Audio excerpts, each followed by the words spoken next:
नमस्कार मित्रांनो, स्वागत आहे परत एका नवीन व्हिडिओमध्ये। आज तसं तर व्हिडिओ बनवायचं काही नियोजन नव्हतं, पण असा एक व्हिडिओ माझ्या रील्स बघता बघता समोर आला, त्याच्यावर मला थोडंसं बोलावंसं वाटलं म्हणून हा व्हिडिओ बनवतोय मी। तर आता आलोय भिवंडीमध्ये, ड्रॉप केलाय आणि जस्ट इथं रिटर्न ट्रिपची वाट बघत बसलो होतो। तर सगळ्यात आधी तुम्ही हा व्हिडिओ बघा। ये मादर चौथ आतंकवादी मारा मेरे को बहन को 112 लग बोलना। अरे जाओ देख भाई, तेरे को पूरे 200 रुपए दे रहा हूँ मैं। बंदे के साथ दे रहे हैं ऐसा तेरे कुछ को। नहीं होता। पहला बात किलोमीटर पे गाड़ी है, गाड़ी सुनो मेरी बात। अरे 7 रुक जा, मैं सीटर कर रहा हूँ, ड्राइवर लेके सुन। भाई सुन, ड्राइवर अरे लेके सुन तो ले। बोलना 150 रुपए में 6 बंदे जा रहे हैं। हाँ। तो तेरे को 50 रुपए दे तो रहे हैं एक बंदे के। नहीं ना, अरे भाई तुम्हारी 6 किलोमीटर की ट्रिप है। हाँ। ऐसा भी 1 किलोमीटर पे तो ऑलरेडी गाड़ी चल रही है। तुम्हारा एक पैसेंजर एक्स्ट्रा है। हाँ। मैं 100 रुपये। तर इथं विषय असा झालाय की हे लोक 6 लोकांसाठी एक्सेल गाडी असते आणि हे 7 लोक होते। तर विषय काय झाला की त्या ड्रायव्हरला आधी 6 लोक गाडीत येऊन बसले, ओटीपी सांगितला, ट्रिप नेमकं गाडी चालू करणार तेवढ्यात मग अजून एक गाडी आणला त्यांनी, मग बसवला गाडीत। तर ही थोडक्यात ड्रायव्हरची फसवणूक केली, म्हणजे ते ओटीपी टाकूस तर ड्रायव्हर वाटलं 6 लोक आहे, नंतर त्या ड्रायव्हरने एक्स्ट्रा पैसे मागितले, तर त्याच्याहून थोडी बाचाबाची झाली। तर त्यांनी इतकं मारलंय त्या ड्रायव्हरला की त्या ड्रायव्हरच्या तोंडातून रक्त आलंय।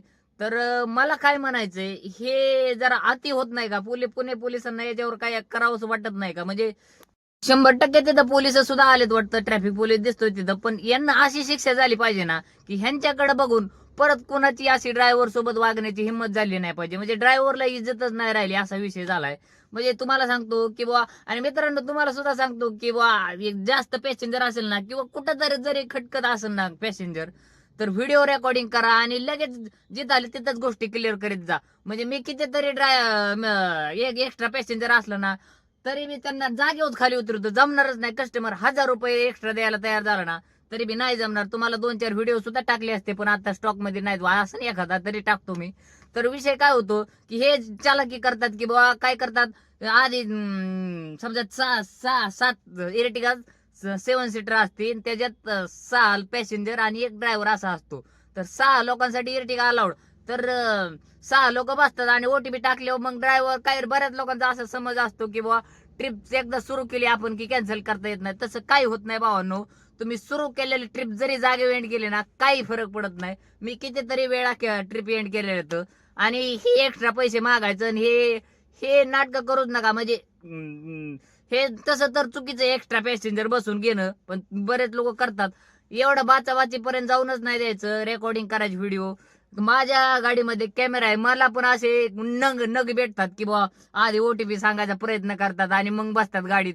तर ते आपलं आपण अनुभवातून समजून जातो की बा असं कशामुळे होतोय। एखादा पॅसेंजर जर जास्त फोर्स करीत असेल ना अगोदर ओटीपी टाकायला, हा नियमच बनवायचा की गाडीत सगळे पॅसेंजर बसल्याशिवाय ओटीपी टाकायचा नाही। कस्टमर जेव्हा चला म्हणेन तेव्हा ओटीपी टाकायचा, असा नियमच बनवायचा।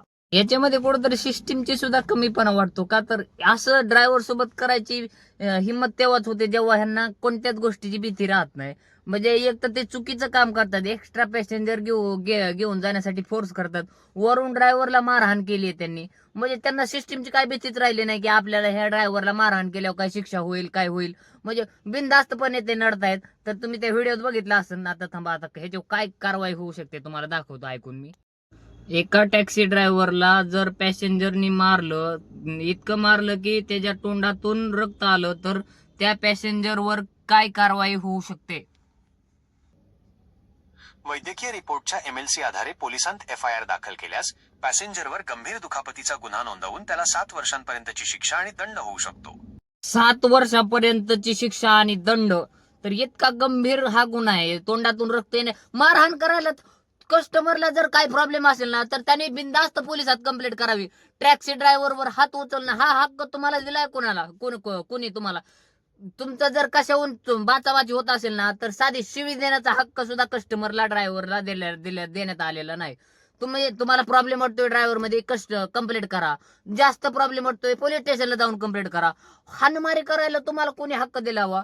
पुणे पोलिसांना माझी विनंती आहे की ह्या प्रकरणात तुम्ही शेवटपर्यंत ही लावा, काय लावा, छडा लावा। म्हणजे ह्यांच्याकडे बघून अजून 10 जणांची हिंमत झाली नाही पाहिजे की ड्रायव्हर सोबत असं गैरवर्तन करायचं। नाही तर ड्रायव्हर घंटी सारखा झालाय, कोणी येऊन वाजवून जाते त्याला। मित्रांनो, या सगळ्या गोष्टीचा जर व्हिडिओ काढलेला असेल ना, तर त्या कस्टमरला तेवढी शिक्षा होण्यापासून कोणीच वाचू शकत नाही. त्यासाठी मी तुम्हाला दाखवतो. माझ्या गाडीमध्ये नाव का कॅमेरा कुठे गेला बघा, ह्यो कॅमेरा. कस्टमर काही बोलू द्या, मला पर्सनली माझा अनुभव आहे की कॅमेरा लावल्यापासून कस्टमर वाकड तिकडे बोलायला सुद्धा घाबरतो, का तर त्याला दिसतं कॅमेरा लावलेला आहे. नाहीतर कस्टमर इकडे गे, नो एंट्रीत गाडी घाल, सिग्नल तोड, असं ओपनलीच म्हणून टाकतं. म्हणजे एवढं हानमारपर्यंत माझ्यासोबत आधी असं कधी प्रकरण केलं नाही, पण अशा गोष्टी होतात की नो एंट्री मध्ये गाडी घाल, असं तसं आपल्याला कस्टमर फोर्स करतात. तर कॅमेरा असलं ना तर ते स्पष्ट होतं सगळं कॅमेऱ्यात. आणि अशी काही घटना घडली तर त्या पॅसेंजरला शिक्षा होण्यापासून कोणीच वाचू शकत नाही, का तर तो रेड हँड प्रूफ आहे. आणि तुम्ही ते ऐकलं की 7 वर्षापर्यंत शिक्षा होऊ शकते.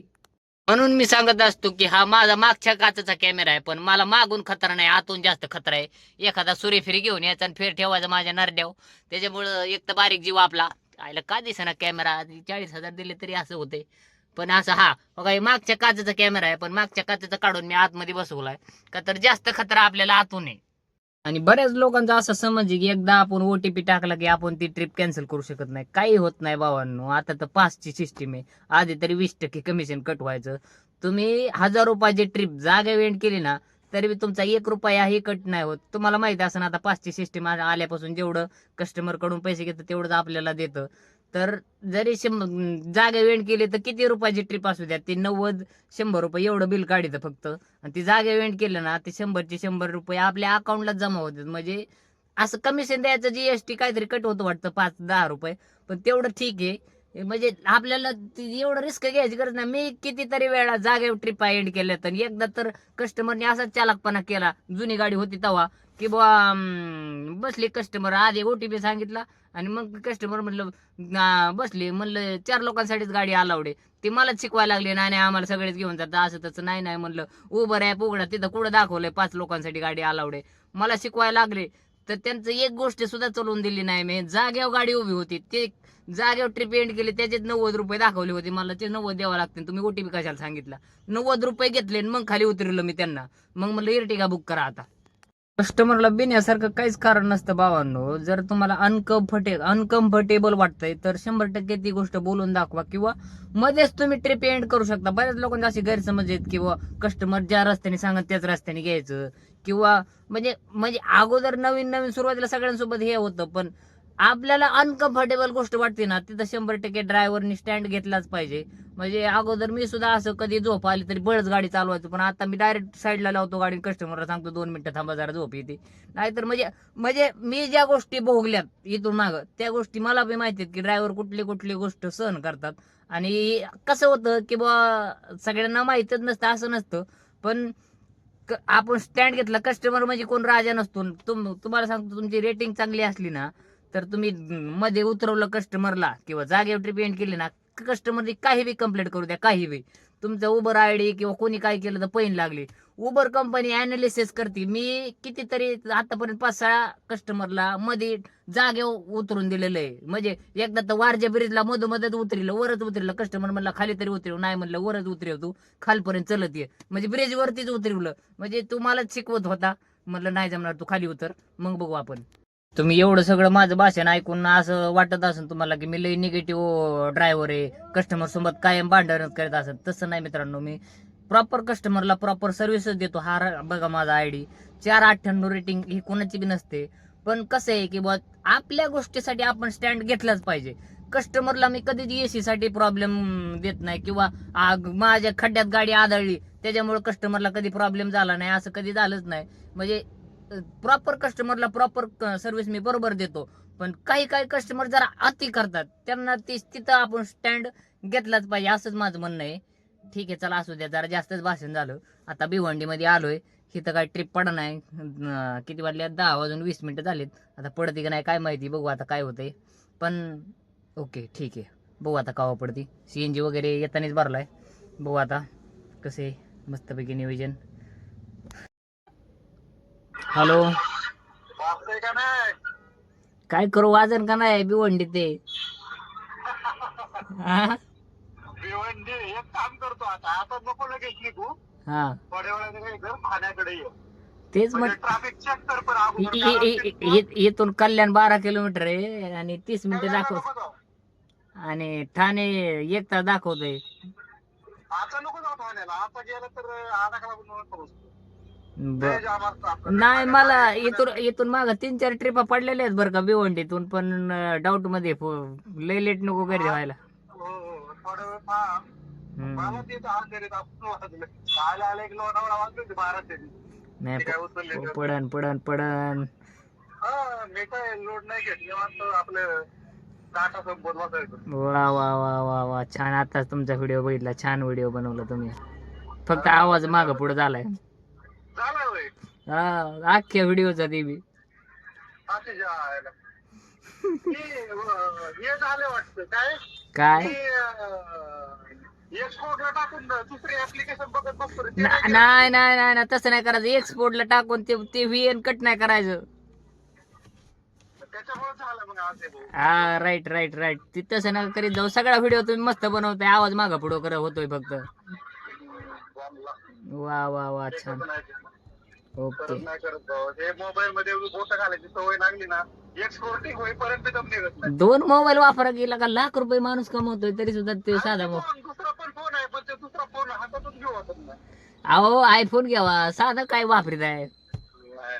आयफोन ते आपले अजून ऐपत नाही झाली. ऐपत नाही. 70,000 रुपयाची एक्सरसाइज केली ना, ऐपत नाही म्हणलं कमाले भाऊ. मग धंद्यामध्ये घालू शकतो पैसे आपण. वा वा वा वा छान. बरं ऐका, थोडं व्हिडिओ बनवतोय मी, तुम्हाला नंतर करतो जरा. No problem. चला थोडं लोकेशन बदलतो. आता वाजले तर 11:30. पण काय ट्रिप पडली नाही, तशी पडली होती एक फुरसुंगी 2,000 रुपयाने पडली होती. पण 4 तास दाखवायचं आणि पिकअपला 22 मिनिटं दाखवायचं. 6 किलोमीटर वरून पिकअप पडलं होतं. तर नाही घेतली मी. मग आता जातो, थोडं लोकेशन बदलतो. जरा मी जास्त आउटसाईडला आहे असं वाटतंय मला. मग बघू काय होतंय. थोडंसं पुढे जाऊन थांबतो. आलोय ठाण्यात. मग अशी ट्रिप घेतली असती तर परवडलं असतं असं वाटतंय मला. का तर 1 तास लागला ठाण्यात यायला आणि मला वाटलं येता ट्रिप पडन, पण नाही पडली. आता जेवण करतो आणि मग करतो चालू. बघू 1 वाजली आता. ठाण्यात आलो इथं. बघू आता पडणंच इथून. जेवण तर करतो. हे आणलंय गाडीत जेवण. आणि मुंबईचा सगळ्यात मोठा प्रॉब्लेम म्हणजे की मुंबईत असणारी गर्दी आणि मुंबईत न भेटणार म्हणजे हॉटेल. इतकी गर्दी आहे की हॉटेल जिथं पार्किंगच नाही. तर मग आता शेवट काय केलं, इथं गाडीवाला दिसतोय का, इथं रस्त्यावर फुटपाथला एक असंच रस्त्यावर गाडी राईस प्लेट मिळते, तिथं घेतली राईस प्लेट.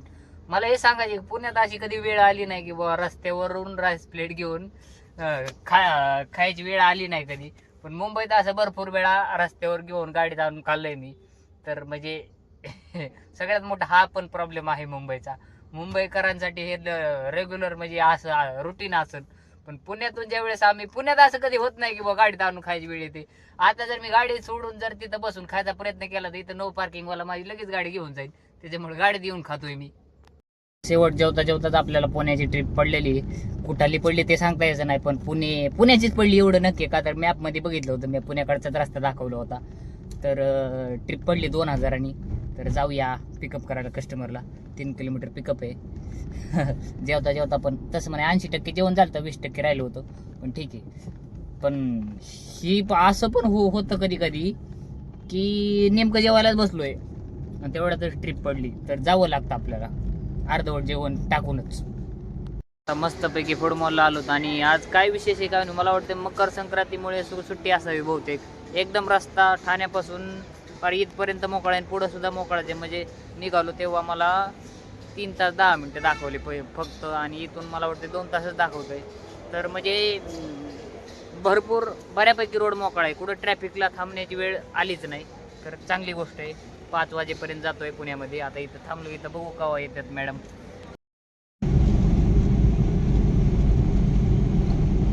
आता वाजलेत 5:15. आणि विषय काय झाला की लोणावळ्याच्या फूड मॉलला निघालो तेव्हा इंजिन लाईट आली गाडीला.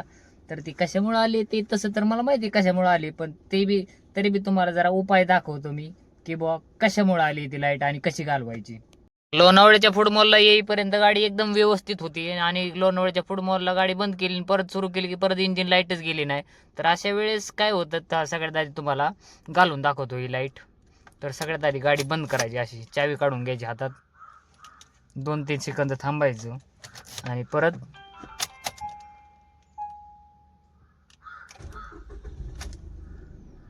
अरे बापरे का जाय नाही, इथेच गेली माझी. तर ही जनरली अशी बंद केल्यावर जात असते बरं का. आता 5 मिनिटं जर ठेवली ना बंद, तर माझ्या जुन्या गाडीची अशीच 2-3 वेळा बंद केली ना की बुवा जायची अशी 5 मिनिटं, कधी कधी लगेच एकदा चालू करून बंद केली की लगेच जायची, कधी कधी 5-10 मिनिटं असं बंद करून ठेवली ना गाडी तरी बी ऑटोमॅटिक जायची.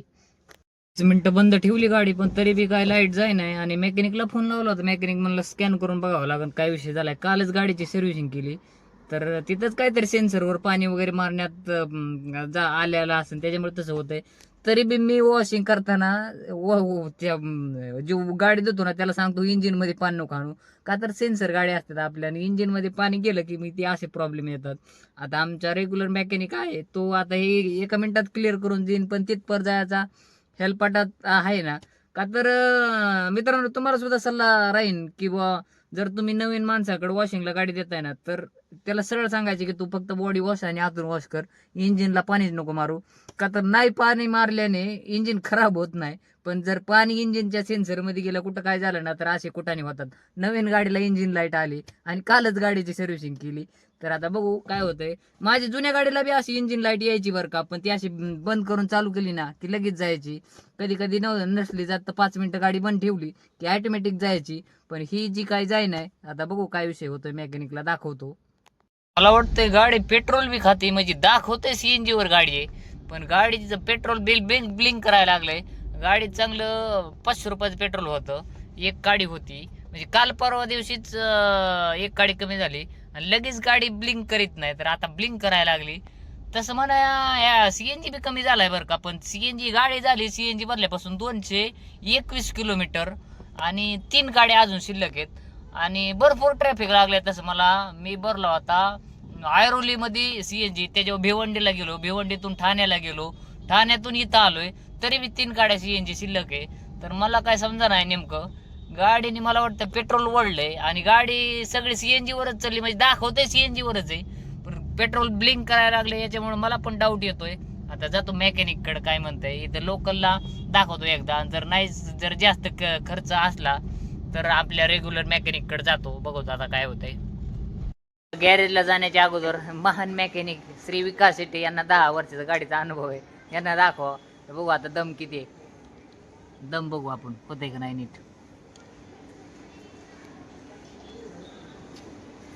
काय करावं लागेल, बॅटरी जो आहे चालू गाडी करावं लागेल, बॅटरीवर काढावं लागेल, परत बंद करावं लागेल गाडी, परत बॅटरीवर लावावं लागेल. बरं आहे का पाहणं मग बॅटरी बारका पाहणं म्हणणं आहे की बाबा बॅटरीची लाईन ही वायर काढून परत लावली ना तर होईल नीट, मेकॅनिककडे जायची गरज लागणार नाही. मग बघू आता काय होतंय.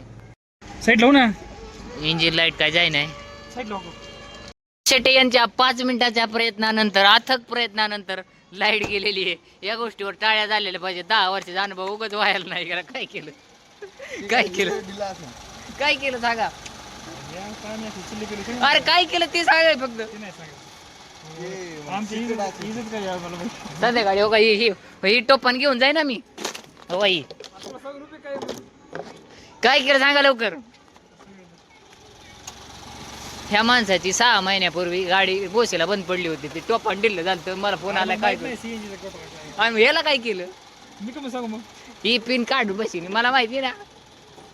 मी काय केलं की गाडी चालू केली, ती पिन काढली, चालू करून ती हे बघा ही पिन काढली, हो धाबा ही पिन काढली बरं का, चालू करून ही पिन काढली गाडी बंद केली आणि बंद केल्या मग परत बसवली आणि परत चालू केली की ती लाईट गेली. असा विषय झालाय.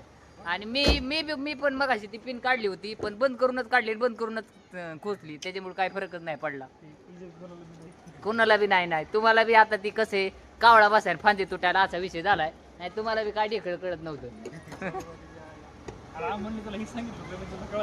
काय सांगितलं होतं, हा ढेकळ गेली रावर लाईट मस्त 1 नंबर. तर एवढं कळतं तुम्हाला, तर ही लाईट कशाने आली, कशाने काय कारण यायला लाईट, कोणचं ही लाईट कशामुळे आली, काय ते हल्ला असेल थोडंफार. हल्लं नाही. ही काल सर्व्हिसिंग केली मित्रांनो, तर एक तर त्याच्यात पाणी गेलं नीट बसवण्यात नाही आली पिन, किंवा जर गाडी झटके घेऊन बंद पडली, किंवा गाडी असं म्हणजे चावी खोसून डायरेक्ट भासकुनी चालू केली ना, तरी पण ही लाईट येते. माझ्या जुन्या गाडीला लाईट यायची ही अशी इंजिन लाईट, पण ती काय करायचं की गाडी चालू करून बंद केली ना लगेच क्लिअर होऊन जायची, काही प्रॉब्लेम येत नव्हता. हे बी मी मेकॅनिकला विचारलं काय विषय झाला. मेकॅनिक म्हणला ती आत दाब पिन. मी दाबली पण काय झालं नाही. ह्यांना काय झालं, ह्यांना कावळा बसायला आणि फांदे तुटायला झालं. मग तुम्हाला काय टेकडे कळत होतं? अरे भावड्या, तुला अमोललाही सांगितलं गाडी चालू कर. काय नाही कळत ह्यांना. उगा कावळा बसायला फांदे तुटायला झालं. मित्रांनो, अशा पद्धतीने झालेले आहेत आपले 4263 रुपये. तसं म्हणा 5 वाजता ड्रॉप झालाय बरं का, पण ही इंजिन लाईट आल्यामुळे थोडं टेन्शन आलं. तर एवढं नव्हतं टेन्शन, मला माहित होतं हा किरकोळच आहे, पण ती क्लिअर करावं लागायला मला वाटलं गॅरेजला जावं लागेल, पण आमचे हे महाशय हुशार निघाले थोडेफार, त्याच्यामुळे फायदा झाला. तर आज लवकरच 4000 झालेले आहेत आपले कंप्लीट.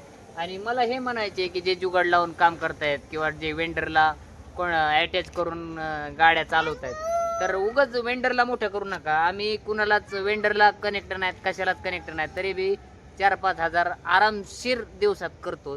मी हे इन्कम याच्यासाठी दाखवतोय जाणून बुजून, की बऱ्याच लोकांचा असा गैरसमज आहे की वेंडरला गाडी लावली तरच आपण पैसे कमवू शकतो. तसं पैसे कमवत नाहीत. तर आम्ही कुणाला जे अटॅच नाहीत, लोकल मारून किंवा इंटरसिटी मारून बऱ्यापैकी पैसे कमवतो. म्हणजे काही लोक अशा प्रकारे वेंडरला अटॅच आहेत की त्यांना 500-600 रुपये दिवसाला कमिशन जात आहे त्यांचं, तरी बी ते इतक्या कमी रेटमध्ये गाडी चालवत आहेत. तुम्हाला थोड्या वेळात मी श्रीकांत भाऊला फोन लावून सगळं क्लिअर करून टाकतो की काही लोक कशा प्रकारे वेंडरला कमिशन देऊन किती कमी रेटमध्ये गाडी चालवत आहेत. शेवटी आलोय घरी, आता लावतो श्रीकांत भाऊला फोन, त्यांचं काय म्हणणं आहे आपण ऐकू. हॅलो, झाली का निवांत? वॉकिंग लावले. वा वा वा वा, किती झाली आज? 4-200. कितीला ड्रॉप झाला? 5 वाजता. किती झाला ह्यो आठवडा? आठवडा तर जाऊ दे, 3 दिवस झाले आताशी. मग 3 दिवसातच किती झाले? 12. 3 दिवसात 12. हे आठवड्यात होतेच राव तुमचे 25,000. व्हायला तर पाहिजे. तसं मला 1-2 दिवस डबल राऊंड मारायचं, पण तो योगायोग जुळून आहे ना. पहिली गाडी सर्व्हिसिंग करावं लागेल. 13,000 झाली. इथे लोकांची सिंगल राऊंड व्हाय ना, तुम्ही डबलच घेऊन बसलात का? मला हे सांगायचंय की जुगाडवाल्यांचे किती पैसे जाते दोन दिवसात? मला इकडचं तर ह्याचं इकडचं माहित नाही, दुसऱ्याचं. हा आणि ह्यांचा ड्रायव्हर पास जो आहे, हा आता आपल्या नॉर्मल ड्रायव्हर साठी 171 रुपयाचा पास आहे दिवसाचा. हा. म्हणजे तुम्ही नॉर्मल बुकिंग मारा नाही इंटरसिटी मारा. पण जे जुगाडला गाड्या आहेत त्यांचं कसं होतं की म्हणजे त्यांचे स्लॅब ठरवून दिलेले आहेत त्यांनी. 1,000 रुपये धंदा केला तर एवढा पास तुमचा जाणार, 3,000च्या पुढे गेला तर तेवढा जाणार, आणि 5,000च्या पुढे गेला तर तेवढा. म्हणजे जर तुम्ही 3,000 ते 5,000च्या दरम्यान केला तर त्याचा पास जातोय जवळजवळ 400 ते 450 रुपयाचा, म्हणजे ड्रायव्हर पास दिवसाचा, एका दिवसाचा. आणि वरून आता हे 5 जरी असलं तरी उबर कमिशन तर घेतात की 20% इंटरसिटीला. उबर त्याचं ते कमिशन घेणार. हा समजा इथून मुंबईची ट्रिप घेऊन गेला, हा समजा रिझर्वेशनला दाखवले असते 2300-2350 रुपये. हा जर तुला 2200 रुपये भेटले, हम्म 2200 मधनं 7% जुगाडवाल्याला द्यायचे हा त्याच्यातनं. आणि मग येताना पण तू 2,000ची ट्रिप आणणार, म्हणजे तुझा 4,000चा धंदा झाला, म्हणजे तुझे 3,000च्या वरती बिझनेस झाला, म्हणजे तुला पास लागला विथ जीएसटी 400 ते 450 रुपयाचा. हा म्हणजे ते 400-450 प्लस 7% ओव्हरऑल त्या दिवसाच्या धंद्याचे ते द्यायचे. म्हणजे असे टोटल जवळजवळ 600 ते 700 रुपये जातात. आणि माग ड्रायव्हरला किती राहतील? ते ड्रायव्हरलाच माहिती. आता माझी गाडी थोडी जुगाडलाय. रोजचे रोज भेटतात का ट्रिप? भाई आता काही ठिकाणी बघ 200 गाड्या जॉईंट आहेत. हा हा आणि ट्रिप येतात 30 नाही तर 40. हा मग ते राहिलेले 150 ते 160 लोकांनी करायचं काय? हा मग ते लोक समजा चुकून, आता मग ट्रिपच नाही पडली तर मग लोकल मध्ये समजा गाडी काढली त्यांनी, लोकल मध्ये जरी त्यांनी धंदा केला तरी पण ते जुगाडवाल्याला 7%, समजा 2,000 रुपये जरी धंदा केला तरी 7% त्यांना त्या लोकल धंद्याचे पण यायचेच. आणि मग तुम्ही का नाही गाडी लावली? एवढं परवडत आहे म्हणल्यावर जुगाडला लावल्यावर. मला काय गरज नाही लावायची. तेच तर मी सांगतोय परवडतंय कुठे तेव्हा ते. तेच तर सांगतो मित्रांनो की जर हे आता ही गोष्ट आम्हाला 6 महिन्यापूर्वीच माहिती झालेली आहे, मला बी माहिती आहे, श्रीकांत भाऊला बी माहिती आहे, तर आम्ही वेडे नाहीत की त्या जुगाडला गाडी न लावण्याला. आणि ज्यांनी गाड्या लावलेल्या नाहीत ना त्यांना असं वाटतंय की तिथं गाडी कनेक्ट एकदा केली म्हणजे आपल्याला सोन्याच्या चमच्याने वाढत आहेत का काय. तिथं बी त्यांच्या मारामाऱ्या चालू आहेत. एवढे त्यांना वाटून पैसे द्यावे लागतात. 5ला वेगळं, उबरचं कमिशन वेगळं, वेंडरला ते 7% द्यावं लागतं ते बी रोज ट्रिपा मिळतात का हो त्यांची इंटरसिटी? Depends internet. आता त्याच्यामध्ये पण कसं आहे ना, 2-3 जण असल्यामुळं त्यांना पण ट्रिपा वाटूनच जातात. वाटून जातात आणि ते जवळच्या ट्रिपा जवळच्याच लोकांना देतात. आता म्हणजे मला इतक्या प्रमाणात फोन येते त्या जुगाडसाठी, कॉन्टॅक्ट लावून दे, तर ते डोळे झाकून त्या गोष्टीवर विश्वास ठेवण्यासाठी तयार आहेत. म्हणून मी ह्या गोष्टी उघडकीस करतोय. आता एअरपोर्टचा पण एक प्रीमियरचा व्हिडिओ व्हायरल झाला होता. हा तिथं एअरपोर्टला पण तेच होते ना, म्हणजे जे आपले नॉर्मल जे ड्रायव्हर लोक आहेत बाबा, प्रीमियरची ट्रिप पडून म्हणून आपल्या 4th फ्लोअरला जाऊन बसतात खाली नंबर लावून उबरवाल्यांकडे. आणि ह्यांचं म्हणजे ह्यांनीच पर्सनली म्हणजे उबर मध्ये जे काम करतात त्यांनीच म्हणजे त्या ड्रायव्हर लोकांनी त्यांच्यासोबत काहीतरी जुगाड करून डिरेक्टली बाहेरच्या बाहेरच ट्रिपा, म्हणजे खालच्या खालच प्रीमियरच्या ट्रिपा घेऊन जातात. आणि वरचा ड्रायव्हर वाट बघत असतोय, आणि मला कधी ट्रिप येणार, मला कधी कॉल येणार, मी कधी खाली जाईल. काय मला पण नाही बा. आता ते एअरपोर्टला कधी मी प्रीमियमचं पिकअप करण्यासाठी थांबलोच नाही. अजूनपर्यंत कधी, पण तो व्हिडिओ तसा आला, म्हणजे काहीतरी तथ्य असेलच ना हो त्याच्यामध्ये. हो असणार. त्याचं चौकशी करायला पाहिजे. पण मेन विषय हा इंटरसिटीचा आहे.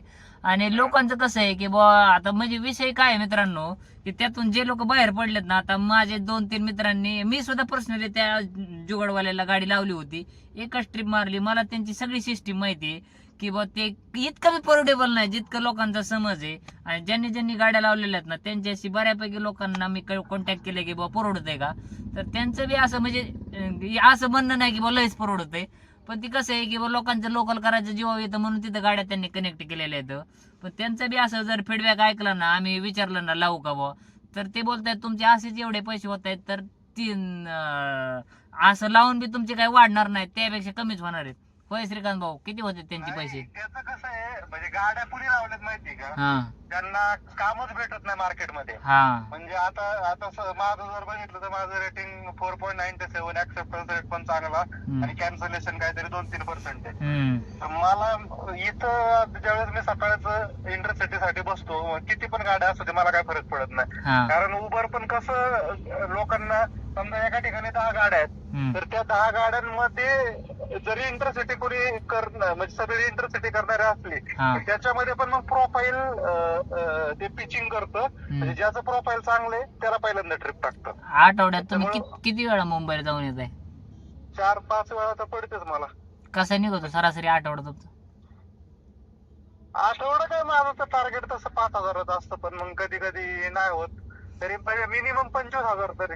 मिनिमम 25,000 आठवडा निघतोय. आणि कुणालाच काही न देता बरं का, स्वतःचा मालक आहे हे. तर त्या जुगाडवाल्याला ते एक तर त्यांचं वॉलेट त्यांच्या कंट्रोलमध्ये, दर हिशोब सोमवारी होतो त्यांचा सगळा कमी जास्त, ते बी हिशोबाला क्लिअर नाहीत वाटतं. काय तो क्लिअर नाही, आपल्याला नाही माहिती. मला फक्त त्यांचं सिस्टीम माहिती, पण आतल्या अजून काय गोष्टी असतील ते जे करतात. नाही, मध्ये त्यांची रेकॉर्डिंग आलती एक माझ्या ग्रुपला, तर म्हटलं हिशोबाला जर गोळा असेल तर मग लय अवघड आहे.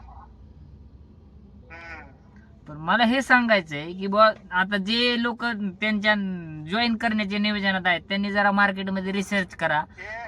आता म्हणजे कसं होतं माहितीये का, आता 5 जरी गाड्या काढल्या की 10 जण आता हे म्हणजे सरळ उघड ते मार्केटिंग करतात ना. आता व्हॉट्सअप ग्रुपवर ते डायरेक्ट त्यांची ऍड जाते की बाबा हे नंबर इथं ऑफिस आहे, इथे येऊन जॉईन करून जा. आणि त्यांचं असं म्हणणं आहे की बाबा तुम्ही फक्त जॉईंट करा, तुम्हाला ट्रिपा मारायच्यात नाही मारायच्या तो तुमचा प्रश्न आहे. नाही मारलं तरी आम्हाला काय फरक पडत नाही, आणि मारलं तरी काय फरक पडत नाही. जॉईनिंग फी किती आहे त्यांची?